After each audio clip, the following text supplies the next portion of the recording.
Hey everybody, welcome back to Jan's beautiful gallery here in Summerland, British Columbia. And today I'm going to talk about what happens once you do a big film like Open Range, or my friend Kenny Wills, who came to help me on a little film. He had done a big First Nations project called Dreamkeeper. And what happens in Calgary is when you finish those big projects and you're coming into fall up to Christmas, there's usually not another project until spring. So you try to bridge it with little small Canadian films, commercials, whatever you can do to kind of just keep a bit of cash flow going. In the case of Open Range, I was on holidays after that film with Jam, and I got a call from a friend of mine who said, I'm production designing a little TV movie. Would you be interested in doing it? I said yes, didn't ask him what it was. So when I got home and he sent me the script, I realized, oh my goodness, I just signed on to a film that stars David Hasselhoff. The lead bad guy is a biker who has a hedgehog dressed as a motorcycle gear riding with them, and they're robbing bingo parlors. I thought, I don't know if I can do this, but my friend told me, you gave me your word, and well, that's kryptonite in friendship. So of course I said I'd do it. So I phoned my friend Kenny Wills, who had just finished his big project, and we always like to work on things together, even though we're both prop masters. We like to get together every now and then, have some laughs. So I said, hey, you want to come and do this movie with me? I didn't tell him what it was or what the script was. I thought best to let him discover it when he arrives, and he couldn't get out of it.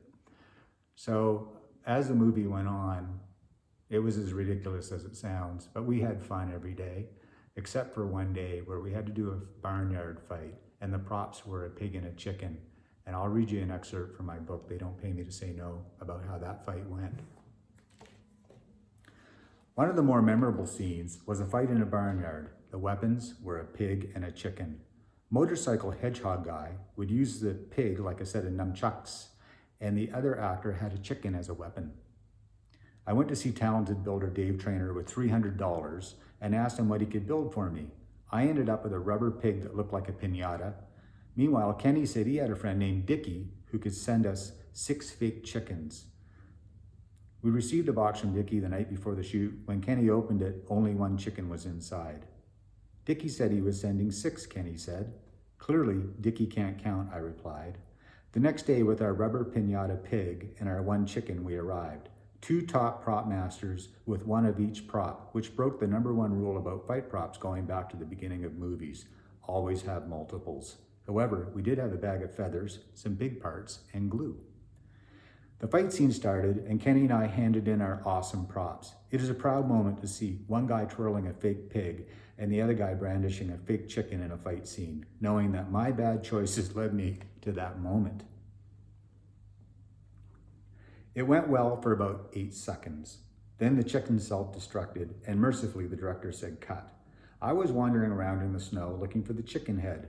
Scanning the white snow for a white chicken head, I was seriously questioning my job choice at the moment. Meanwhile, Kenny was trying to glue the body back together with little success. I finally found the head and was trying to put it on with baling wire when I saw Kenny had more feathers glued to himself than the chicken.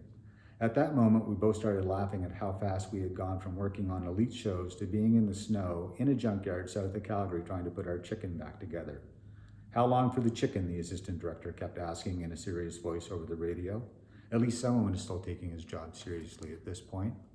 I wanted to pick up my radio and say that the chicken was DOA, but I had too many feathers glued to my fingers to touch anything at that point.